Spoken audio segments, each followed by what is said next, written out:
Ok, donc bonjour à tous et bienvenue à un nouvel épisode de ton pire meilleur ami. Aujourd'hui, je reçois Guillaume Morin. Guillaume, ça va bien? Ça va bien, toi? Ben oui, Guillaume qui joue au baseball dans le... Excuse-moi, je suis tellement pas bon avec les... La Ligue de baseball majeure du Québec. La Ligue du baseball majeur du Québec. Donc, ça fait combien de temps là, que t'es rendu à ce niveau-là? Là, ça va être ma 6e saison. 6e saison, ça commence à faire un petit bout. Ouais. Ouais. 6e saison, puis Guillaume, toi, là, tu fais pas rien que jouer, tu coaches aussi, je pense. Ouais, je coach dans la Ligue de Major 3 avec Baseball Québec. Ok. Avec Roda Martin. Puis Guillaume, ben, vu que c'est la première fois que je t'ai allé au podcast, veux-tu nous parler un peu de toi, ton parcours, puis me dire un peu d'où tu viens? Niveau sportif, là, je veux dire, à la base, j'étais plus un joueur de hockey. Là. Je m'amuse souvent à dire que mon premier amour, c'était le hockey. Ok. J'ai joué au collège français. Puis là, en finissant au collège français, ben, je viens de la génération de OK, tu fais un sport l'hiver, puis moi, mes parents m'ont dit OK, tu fais un sport l'été. Ouais. J'avais choisi, j'avais des cousins qui jouent au baseball. Puis je suis juste arrivé à un moment où il a fallu que je prenne une décision. Puis là, j'ai fait le Major 3 au baseball. Fait que ça a fait en sorte que je me suis dirigé vers le baseball. Ok. Après ça, après mon Major 3, j'étais allé dans un travel team qu'on appelle. Là. C'est une équipe avec les Titans de Montréal. Ok. Avec mon coach qui s'appelait Yann Jordan. Où la plupart des joueurs étaient tous basés au Québec. Anglais et francophone. On avait aussi des Américains dans notre équipe, mais le but c'était vraiment d'aller se faire voir aux États-Unis. Fait que toutes les fins de semaine, je partais pour les États-Unis. L'objectif, j'ai réussi, là, je me suis fait voir. J'ai été chercher un peu plus de visibilité que je pouvais avoir peut-être en restant juste au Québec. Ok. Puis après ça, j'avais la décision à prendre, OK, avec les offres que j'avais eues, je reste ici ou j'y vais. Comme je t'expliquais hors d'onde, je viens pas d'une classe super aisée, Ouais. ça aide pauvrière, juste, OK, bon, je pense que la meilleure décision. On s'est commencé un peu ces collèges-là. Ouais. C'est comme ils donnent une bourse, mais c'est pas gratuit non plus. Ouais, exact. Si tes parents sont gagnés le pays, c'est une belle expérience, mais Exact. on a les moyens. Là, Je recevais de l'argent de l'école là-bas, mais ça restait que OK, j'ai l'argent américain à payer là-bas. Ouais. Là, ça compte pas non plus l'hébergement, la nourriture, le lifestyle. Ouais, exact, c'est exact. un paquet de facteurs aussi à prendre en compte. Absolument. Puis, fait que là, je suis resté au Québec. Je suis allé jouer dans la Ligue de Junior Élite après ça pendant 2 ans. Puis finalement, en même temps, un petit peu, j'ai commencé mes études après en communication. Okay. J'ai fait de la radio, de la télé à l'école Promédia. Puis après ça, j'étais à l'université à commencer un baccalauréat en éducation physique. Okay. Fait que là, aujourd'hui, je suis professeur d'éducation physique, en plus de jouer au baseball. Puis, c'est un peu ça qui t'a introduit aussi à venir à coacher des jeunes puis à un petit peu, je pense, à cause du sport, tu sais, des fois, tu es impliqué avec les plus jeunes. Tu te demandais, tu peux-tu donner un coup de main aux plus jeunes? J'ai tout le temps, je pense, aimé ça pour parler de ma passion à ce niveau-là. Puis là, j'étais allé en éducation physique, puis ça restait que pour moi, baseball, pas baseball, la passion, c'était le sport en général. Ouais. C'est pour ça aussi à la base que je me disais, quand j'étais à l'université, je voulais avoir un bac, mais je n'étais pas nécessairement prêt à dire, OK, je continue en communication, même si j'adore ça, puis je ne veux pas faire ça. Ben, j'ai jamais perdu de toute façon. Ouais, exact. Après ça t'a appris des trucs en communication. Tu t'as sûrement aussi dans ta carrière, soit d'entraîneur ou même. Ouais, juste être un bon communicateur, je pense que cette partie-là, ça m'a servi quand je voulais l'amener au niveau du coaching. On voit tellement de sportifs professionnels qui ont de la misère à communiquer devant une caméra, des fois, ça fait du bien qu'il y en a qui gagnent dans les 3 mots. T'as raison. Ouais. Surtout au hockey. Je veux pas parler mal, mais les joueurs il y en a des bons. Il y a des coups de c'est facile.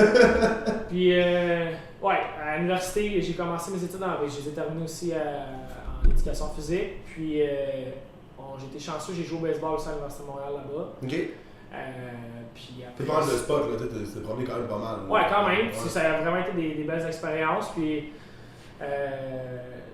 je me suis blessé en allant à l'université. Après ça, c'est ça qui a fait que j'ai comme été je dirais quasiment 2 ans, 2 étés, 2 saisons estivales parce que j'ai un petit peu moins joué. Okay. Puis après ça, c'est là que j'ai fait le saut parce que j'avais un ancien coéquipier qui m'a donné un coup de téléphone pour dans la Ligue de baseball majeure du Québec. Puis depuis ce temps-là, j'ai pas arrêté depuis. OK. J'ai beaucoup de plaisir. Ah, c'est cool ça. Puis, on parle plus coaching.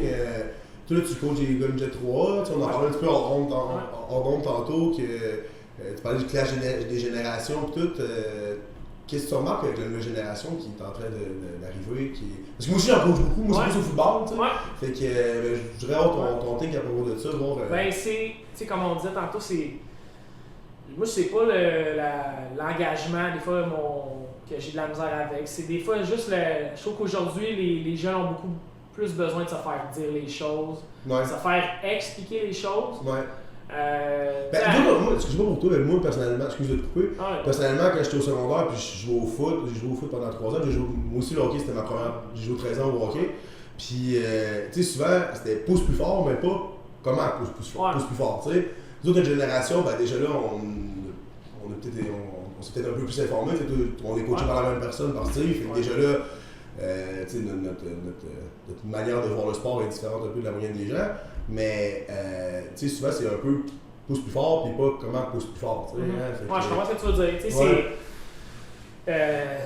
Au baseball, ça reste que t'as une partie qui se passe beaucoup entre les deux oreilles, là, comme n'importe quel sport. Puis je pense que on essaie d'expliquer les choses, mais moi dans mon temps, c'était regarde, c'est ça mon coach va faire, il va prendre cette décision-là.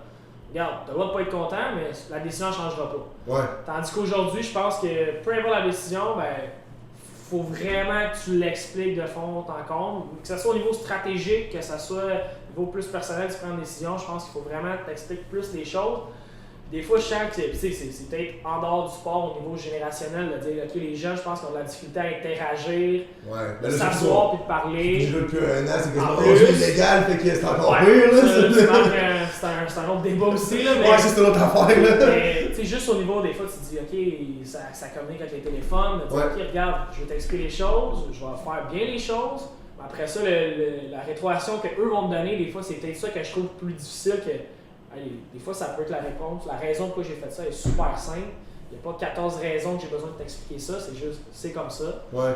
Mais c'est un autre monde. Il y a aussi, je pense qu'il y a beaucoup de jeunes qui ont, tu sais, avec les réseaux sociaux, ça donne l'accessibilité, mettons, à voir les grands de ce monde faire leur entraînement. Mais souvent, tu sais, eux autres, ils posent juste les highlights. Ouais. Ils posent pas l'heure de stretching qu'ils ont fait le matin, ou le 3 fois de masso qu'ils ont été dans la semaine, ou la diète, ils vont puis tous les sacrifices que ça prend pour, ok, c'est pas juste, bon, maman, papa sont là, ok, je vais faire, ok, ça va me permettre de monter là. Ouais, c'est ça. Comme tu dis. Ils voient comme le final, mais souvent les gens ont de la misère à se rendre compte c'est quoi le processus. Il faut que tu rentres dans le processus, des fois, dans le 3, c'est quand même une autre catégorie. Souvent, le 3, c'est là que tu vois les gens qui ont du talent, puis les gens qui ont du talent et du vouloir. Puis souvent, c'est là que ça va débourrer vers des athlètes qui vont réussir à faire des.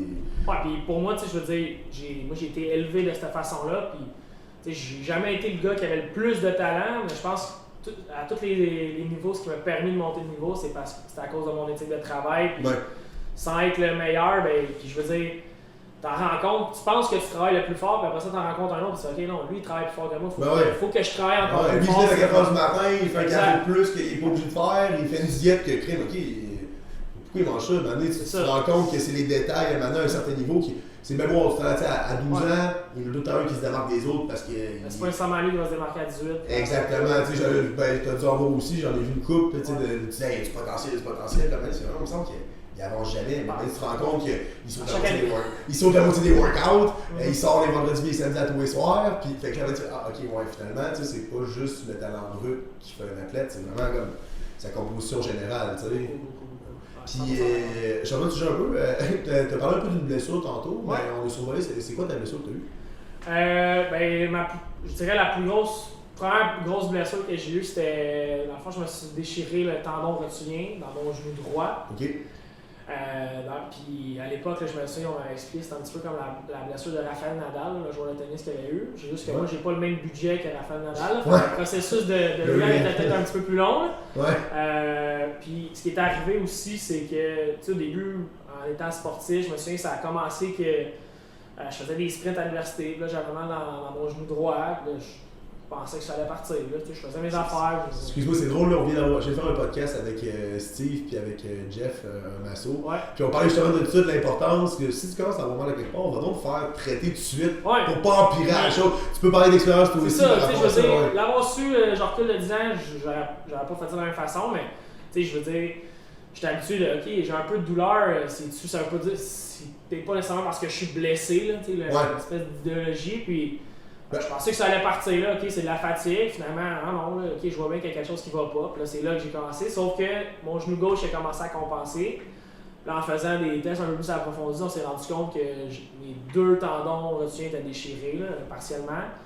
Je peux te dire qu'à l'époque, je me souviens que je montais les marches à l'université et je descendais. Je pleurais, ça me faisait. Tendon rotulien, pour ceux qui ne savent pas, c'est le gros tendon qui rattache ton genou à ton tibia, ok? C'est pas mal un tendon très très très important pour que ta jambe tienne en place. S'il est déchiré, ça fait sûrement pas beaucoup de bien, genre. C'est une grosse blessure, honnêtement. Fait que je me souviens, là, ma physio à l'université, elle me disait t'es un cas. Elle physio en chef des carabins, après ça, elle donnait des cours aussi. Elle dit je parle de toi dans mes cours parce que c'est pas fréquent qu'on voit ça. Fait que le processus il était long, mais à un moment donné, il y a vraiment eu. Je me souviens, c'était dans le fond, il me rentrait quand même une aiguille dans le quadriceps pour comme venir détendre. Puis c'était comme la dernière étape avant l'opération où ce que Nadal avait fait, là, je pense qu'il créait un segment, là, il allait comme. Il coupait un segment du ligament du muscle de l'ischio, puis il l'a rattaché à ton. Exact, je pense que c'était. Je suis pas rentré dans les détails, là, mais il me semble que c'était ça. Il y a plusieurs moyens de. Honnêtement, à toutes les fois, c'est pas vraiment plaisant de toute façon. Tout ça pour dire que j'étais rendu vraiment à la dernière étape avant ça, puis mais là, ça a vraiment fait une différence. Je prenais beaucoup de mieux. C'est là que j'ai rencontré Steve à cause de mon cousin qui est un peu comme mon petit frère. Il commençait à s'entraîner lui pour le plaisir. Puis là, je l'ai rencontré. Puis là, ça m'a permis de dire ok, ben là, je veux faire un tour au jeu plus intense. Puis depuis ce temps-là, je suis là. Puis comme je te disais tantôt, j'ai pas arrêté. Et ton thinking aussi par rapport à ta blessure, j'imagine comme quand c'est arrivé, tu devais t'affaire. C'était dur, tu sais. Là, après ça, il y a un temps, tu te dis, bon, ben, je suis pas en forme comme je voudrais être. Il y a des choses que j'étais capable de faire que là, je suis plus capable de faire. Et tu te dis, ok, j'avais pas 50 ans à ce moment-là. Non, c'est ça. Tu dis, ok, j'ai 20 ans puis j'ai de la misère à marcher, c'est pas vrai. C'est ça. Fait que c'était pas facile. Puis c'est pour ça que je te dirais que la plus grosse chose pour moi, c'est que là, je me rends compte, même si j'ai 29 ans, ben, ok, j'ai encore des belles années devant moi. Puis je vais en profiter au maximum parce que là, je suis en forme, je suis en santé. Puis ça va bien. Je vois beaucoup de différences, pas juste au niveau de mes performances quand je joue, mais je sors ça dans ma vie de tous les jours.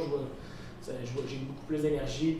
Puis, tous les efforts que j'ai mis pour mes genoux. Avant mes journées, là, c'était difficile juste à cause de mes genoux. C'était pas fun. Puis là, ok, je peux faire plein de choses. Mais en changeant ton lifestyle aussi autour, ça a dû aider à ta récupération et à accélérer le processus de récupération. 100%. Que si tu améliores ta nourriture, ta nutrition, que tu prends plus soin de ta réhab, puis que tu arrêtes de tout le temps pousser plus sur le genou, à un moment donné, ça commence à récupérer. Je veux dire, moi, j'avais, en étant receveur au baseball, tout le monde, des fois, tes genoux, t'auras plus de genoux à 50 ans. Puis je me disais tout le temps, j'ai jamais eu mal aux genoux. C'est arrivé de même. Un petit peu comme ça. Puis c'est pas, j'étais pas en train de jouer, j'y sais passer. Mais comme tu le dis en vrai, c'est que ça faisait peut-être des années que tu traînais comme une petite blessure, puis une petite blessure, t'avais jamais à traiter en fin de compte, tu t'es ramassé. C'est ça, fait que c'est beaucoup de choses, puis tu te dis un peu comme, ok, je recule de 10 ans, si j'avais su toutes les choses que je sais aujourd'hui, peut-être que cette blessure-là, elle arrive pas. Mais c'est pour ça que justement aujourd'hui, je vais en profiter aujourd'hui, je vais te permettre de le montrer à d'autres aussi, de comment bien faire les choses puis comment éviter peut-être ce genre de blessure-là. Je pense que de toute façon, s'informer. Moi, je suis rendu aussi à ce stade-là. Je pense que j'ai 28 ans, on est le même âge.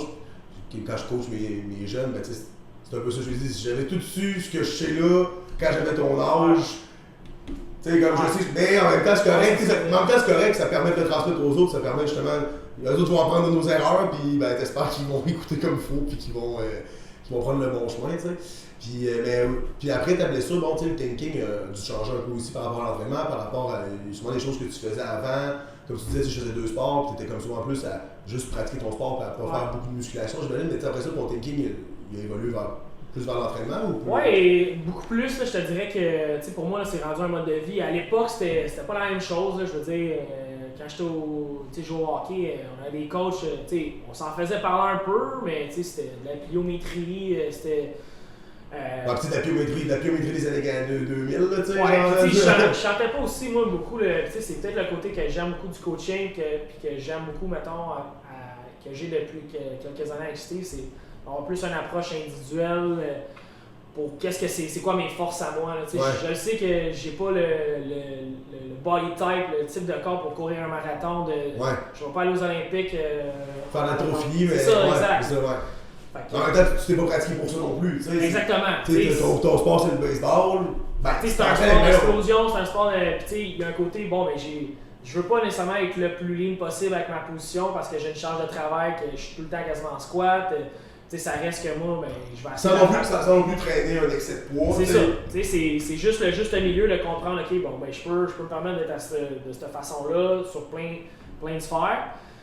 Fait que je te dirais que oui, ça a beaucoup changé quand j'ai rencontré Steve, parce que là, pour moi, à Star, c'est nécessaire. Là, je veux dire, on parlait tantôt de l'année qu'on vient de vivre, là, c'est ça le défi de dire, regarde, moi, ça dure 45 minutes, ça dure 2 heures, j'en ai besoin à tous les jours, puis c'est rendu une nécessité que je vais le booker dans mon horaire. Mais tu sais, écoute, tu dis j'ai bien aimé, tu sais, de travailler avec tes besoins. Ouais. Mais tu sais, je pense qu'aujourd'hui aussi, ça se perd un peu dans la nouvelle génération. Que, tu sais, dans le temps, le monde a peut-être moins accès un peu à l'information. Fait que tu sais, oui, il y a des choses qui étaient véhiculées qui étaient peut-être pas vraies, mais en même temps, quand tu étais dans un sport, tu te concentrais à faire ton sport. Ouais. Aujourd'hui, puis je suis le premier à aimer la diversité, ben aimer faire comme plein d'affaires, je fais comme 4 sports en même temps, fait que je parle un peu au travers de mon chapeau. Mais en même temps, tu sais, si tu veux être bon à quelque chose, à un certain point, il faut que tu te focuses à être bon à ce truc-là. Et tu sais, si tu veux être bon au baseball, puis que tu commences à faire de l'haltérophilie, ouais, ça se peut que ça serve à fuck all au bout du compte, puis que tu risques plus de te blesser qu'autre chose. Tu sais, parce que tantôt, on en parlait hors d'onde, quand t'es rentré dans le gym, si tu vois le fun, toi tu faisais des affaires, ça t'aidait à t'améliorer dans ton baseball, puis tu voulais le gars de CrossFit faire ses affaires de CrossFit, puis lui il était bon dans le CrossFit. À un moment donné, c'est ça l'entraînement un peu. Ouais, puis, tu sais, moi, le côté, je veux dire, je suis très comme ça quand je m'entraîne. J'ai pas besoin nécessairement de m'entraîner avec 12 autres personnes. Tu sais, c'est peut-être ça mon mindset. C'est vraiment pour toi. Ouais, c'est moi contre moi-même à chaque fois. Puis, j'essaye tout le temps d'avoir des objectifs. Puis, souvent, c'est rattaché au baseball. Mais comme je te dis, c'est rendu que j'apporte ça dans la vie de tous les jours. Okay. C'est vraiment le combat de okay, je veux être une meilleure version de moi-même. Je me dis, ok, à 30 ans, ben, je veux être une meilleure version de moi-même que j'étais à 20 ans, puis ça va être la même chose après 40 ans. Puis ça va avec, ok, bon, ben, à mon sens, je suis un meilleur joueur de baseball aujourd'hui à 29 ans que je l'étais quand j'avais 18 ans. Ah ouais, mais quand on est jeune, on pense que je suis jeune. Ouais. Puis le plus tu vis, plus tu te rends compte que l'expérience, ça vaut pour quelque chose. Puis tout ce que j'ai accumulé dans les dernières années fait en sorte que je suis un bien meilleur athlète que je l'étais il y a 10 ans. C'est clair, là. Mais je pense encore une fois, l'important c'est de leur transmettre aux jeunes, puis justement des aider à peut-être sauver ce 4, 5, 6 ans-là, qui nous autres, ça nous a pris du temps à clocher. Qu'à un moment donné, tu fais. Ben, tu sais, je veux dire, j'ai passé par un paquet d'expériences, j'ai pas tout le temps été Monsieur Jim, là, tu sais, j'ai souvent été Monsieur Barbe en fait avant. Je jouais au hockey, hein. Puis, ben, tu sais, quand tu fais partie du groupe, à un moment donné, c'est genre la fois où tu fais ça un peu, tu sais. Ouais, c'est une couple d'histoires qui se passe dans les bars, mais c'est correct aussi, ça renforce l'esprit de l'équipe, puis il y a une place pour ça aussi dans le sport, je pense. Mais où je m'en venais avec ça, c'était plus. Je me suis perdu dans mes histoires. Fait que, mais on se bat. C'est ça. Mais tu sais, je pense que c'est important aussi, c'est j'ai vraiment pas ce que je veux dire. On va juste prendre 30 secondes, excuse-moi. On parlait de quoi déjà? On parlait de mindset. On parlait de mindset. Tu m'en un peu ces jeunes aussi. Là, ouais, c'est ça. C'est parce que je voulais te ramener sur un autre sujet, puis ça m'a comme glissé de l'esprit même, pendant qu'on parlait. Excuse, on va faire ça, c'est un petit coupage là-dessus. J'en repars à quelle phrase? On en repart à. N'importe où, toi, qui as là. Parce que là, on parlait de mindset, on parlait de. Rehab, je t'avoue que. J'essaie d'aller vers la fin un peu, je voulais finir avec quelque chose. Ah, c'est ça, je me parle de la prochaine saison. Ah, ok, c'est bon. Ok. Bon, fait que. Changeons un peu de sujet, Guillaume. Là, l'été commence, fait que tu commences ta saison, en fin de compte. Ouais, mais là. Mais il faut une saison avec la COVID, je sais pas. C'est ça, dans le fond. Je te dirais, c'est peut-être la chose que je trouve le plus dur ces temps-ci, c'est que toutes les semaines ou presque, on se fait repousser. Là. Ah ouais? Dans le fond, je pense que, en théorie, ça ferait au-dessus d'un mois que ma saison, normalement, c'est pour vous situer, parce que le podcast sort comme 2 semaines après, on est en début juin. Là. Ouais. On est le 29 live, le 29 mai live. C'est ça. Donc, en théorie, c'est ça, ça ferait quasiment presque un mois que notre saison serait commencée. D'habitude, on commence peut-être première, deuxième semaine de mai avec la température. OK. Là, cette année, la Ligue avait décidé de jouer prudent. On commençait fin mai. Là, après ça, ça a été repoussé, je pense, le 6 juin. Après ça, 14 juin. Puis là, on a appris récemment que là, ça va pas avant le 25 juin. Oh boy. Mais pour répondre à la question, c'est oui, j'ai une saison. Oui, je me prépare. De toute façon, là, tu peux pas jouer pour ça de préparer une. C'est ça, exactement. C'est juste de dire, OK, bon, qu'est-ce que je fais? Puis c'est tout le temps repousser le deadline. Puis tu vas arriver comme dans un pic. Ouais. Fait que ça, c'est le défi, mais en date d'aujourd'hui, on a une saison. Je sais pas à quoi ça va ressembler. Ouais, sûrement un peu écourté, j'imagine. Ouais, c'est ça. L'année passée, on a vécu une saison écourtée. Les séries éliminatoires, la finale, je sais qu'elle s'est jouée à huis clos, donc on va juste essayer de ne pas revivre ça. Ça reste que les organisations sans faire des millions. Là. Non, c'est ça. Le baseball au Québec, là, ça reste qu'il y a quand même une source de revenus avec des partisans dans les estrades. Je ne sais pas ce qui va en venir avec ça. Puis pour finir un peu toutes tes espérances dans la prochaine saison par rapport à toi. Honnêtement, l'espérance numéro 1, je te dirais, c'est au niveau collectif. Là, c'est je veux gagner un championnat. C'est pour ça que je m'accroche encore à le faire. C'est pour ça que je prends autant de temps dans ma préparation. Puis, mon désir de. Puis sinon, c'est sûr que si je pense à Steve là-dedans, de dire si moi je suis en santé, j'ai pas de blessure, ça veut dire que je suis sur le terrain, je peux aider mon équipe à gagner. Ultimement, c'est ça, je vais arriver à mes fins avec ça. En fait, c'était l'avant-dernière question, j'en ai une dernière. Puis un petit conseil que tu donnerais aux jeunes entre, tu sais, mettons 17-20 ans qui sont en train de passer, là, surtout avec les dernières années qui sont arrivées, quel conseil tu leur donnerais pour réussir à tirer le meilleur de leur prochaine saison? C'est sûr, peu importe le sport en vrai, parce que on va se dire que ce soit baseball, hockey, football, peu importe, en vrai, c'est juste le minding qui compte, là, après ça. Quel conseil tu leur donnerais? Tu sais, sans être trop large, je me suis déjà fait dire, tu sais, crois en tes rêves, là.